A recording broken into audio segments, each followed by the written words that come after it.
안녕하세요. 정보가 세상을 바꾼다의 인포뱅크입니다. 이번에 전해드릴 내용은 현대차 우버와 손잡고 도시명 비행기 대중화 2028년 상용화 목표입니다.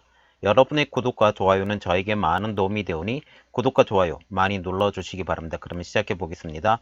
이번 주제는 현대차 우버와 손잡고 도시명 비행기 대중화 2028년 상용화 목표가 되겠습니다. 지금 전 세계적으로 떠오르는 플라잉카 시장인데요. 모건 스탠리에서는 이렇게 말을 하고 있습니다. 2040년까지 글로벌 도심 항공 모빌리티 UAM 시장은 1조 5천억 달러 1800조 원 규모로 성장할 전망이다 라고 지금 말을 하고 있습니다. 이 분야에서 비행기 제작업체인 보잉, 에어버스를 비롯하여서 아마존, 아우디 등 굵직한 기업들까지 개발에 뛰어들고 있는 입장입니다. 말하자면 보잉과 에어버스는 비행기 제작업체이고 아우디는 자동차 제작업체예요. 그런데 아마존과 같은 경우는 그런 연관성이 없죠. 전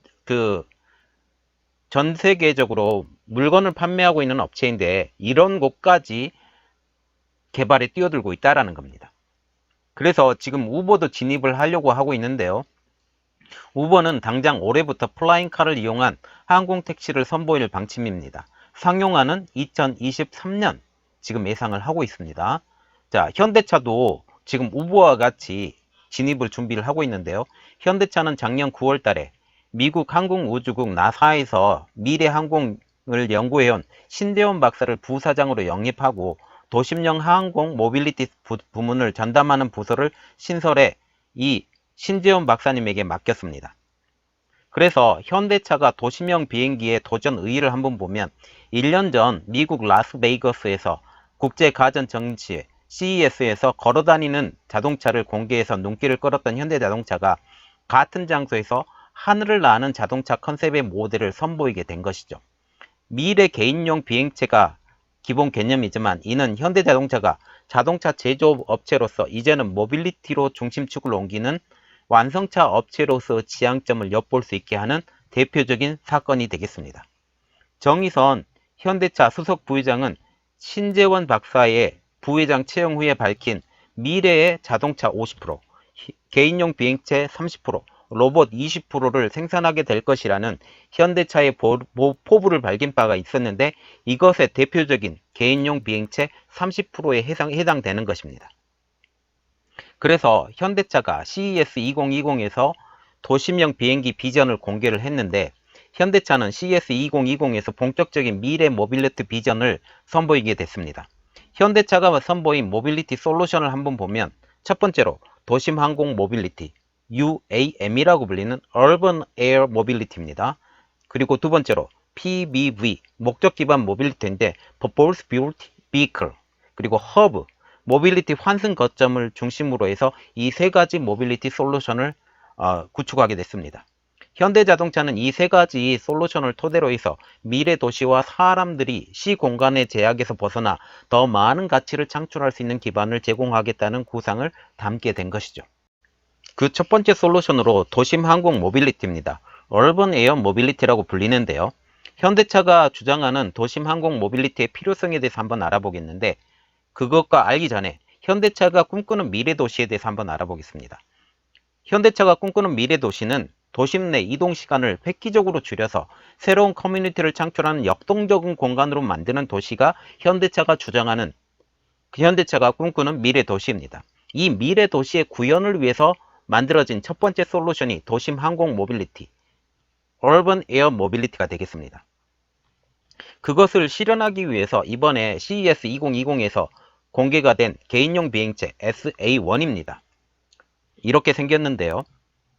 공상과학 영화에 종종 등장하는 하늘을 나는 자동차를 연상을 하게 되는데 이것은 마치 드론과 비행기를 합쳐놓은 느낌이라고 보시면 됩니다.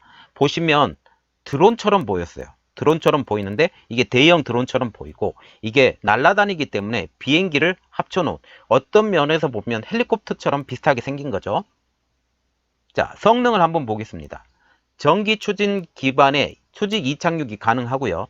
최대 탑재 인원은 운전자를 포함해서 5명, 최고 속력은 시간당 290km, 최대 비행거리는 100km, 그리고 100% 전기로 구동이 되고 저소음입니다. 그래서 상용화 초기에는 조종사가 직접 조정하지만 자동 비행 기술이 만약 발전하게 되면 자율 비행으로 전환해서 지금 운영할 예정이라고 지금 말을 하고 있습니다. 상용화 시점은 정수적 부회장님은 이렇게 말을 하고 있는데 오는 2028년쯤 생각하고 있다. 이때 상용화를 하고 싶다라고 지금 말을 하고 있습니다. 제도와 법규 이런 것이 같이 가야 하므로 정부와 협의가 함께 필요하다라고 지금 얘기를 하고 있는데 이게 해외에서는 더 먼저 상용화 될 가능성이 조금 약간 더 높아져 가고 있습니다. 그래서 지금 현대차가 스마트 모빌리티 솔루션 개념도를 이렇게 말을 하고 UAM 그리고 모빌리티 환승 거점 그리고 PBV 목적 기반 모빌리티 이런 것을 상호 보완적으로 이렇게 하는데 이것에 대해서는 이제 자료로 여러분들에게 보여드리겠습니다. 자, 그래서 두 번째 PBV 목적 기반 모빌리티 Purpose Built Vehicle입니다. 이 PBV의 특징을 한번 보면 PBV의 특징은 도로를 달리는 데 있습니다. 그래서 현대차는 이 제품에 대해서 PBV라고 이름을 붙이면서 이동수단으로 목적의 방점을 찍게 되는 것이죠.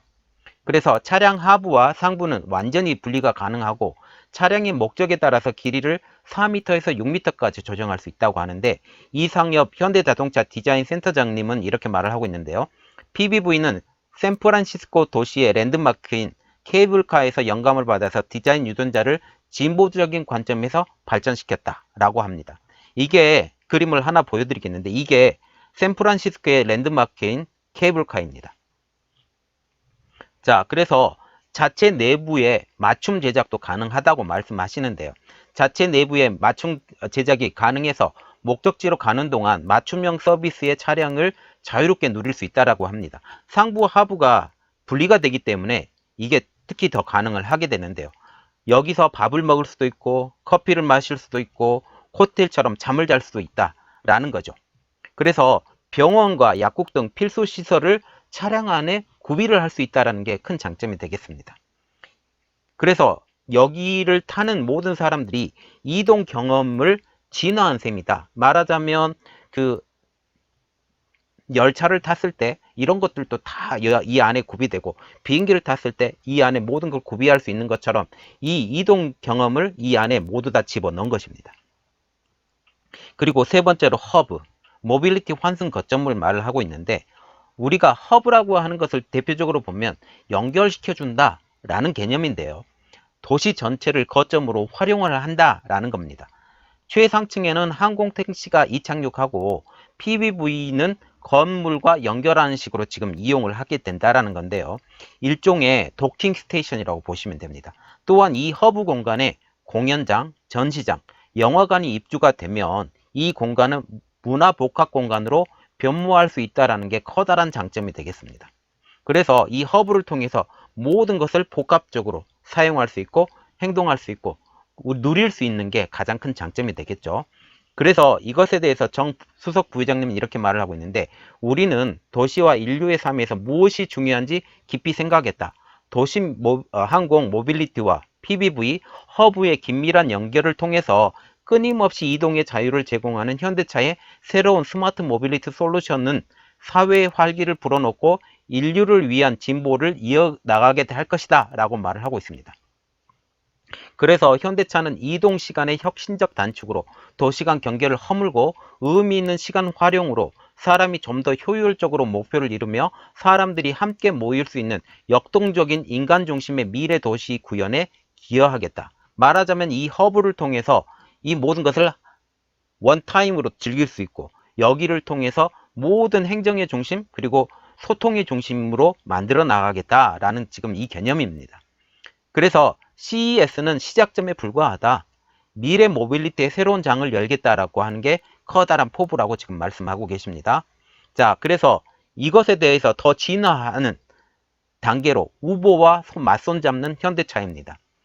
자, 지금 우보와 맞손을 잡고 있는데요.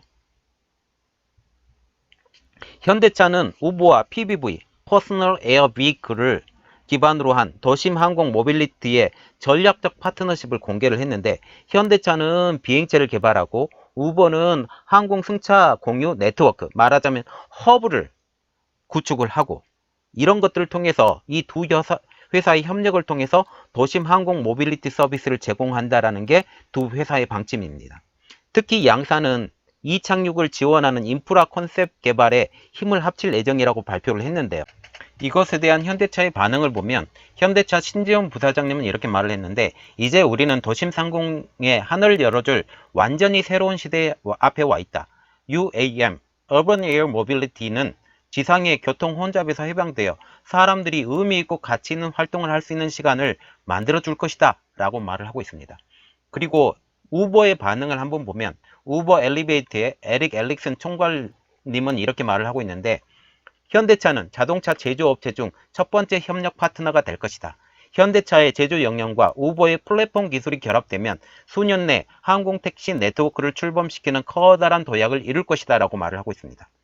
자, 그리고 현대차는 Urban Air Mobility의 4대 원칙을 발표를 했는데, 현대차가 발표한 4대 원칙을 한번 보겠습니다.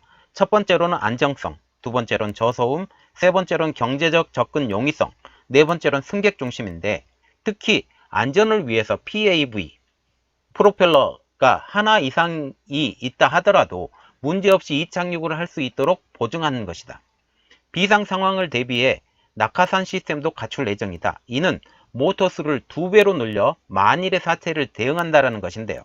이것을 통해서 사람들이 이것을 타고 부담감을 느끼고 있는 사람들도 있잖아요. 그래서 이것에 대해서 안정성을 더욱더 확보해야 되겠다라고 지금 현대자동차는 생각하고 있습니다. 이것을 통해서 현대자동차가 미래의 모빌리티 사업의 선두주자가 됐으면 좋겠습니다. 물론 우베를 통해서도 그 공유경제를 지금 나서고 있는데, 이것의 공유경제가 우리나라에서도 빨리 시행됐으면 좋겠는데 우리나라에서는 아직까지 이 시행이 어렵습니다. 그래서 우리나라 법이 빨리 바뀌어서 공유경제가 빨리 시도될 수 있는 좋은 세상이 됐으면 좋겠습니다. 이번 내용은 여기까지였고요. 저희 내용이 여러분들에게 많이 도움이 되셨다면 구독과 좋아요 그리고 알림 설정까지 부탁드리겠습니다. 감사합니다.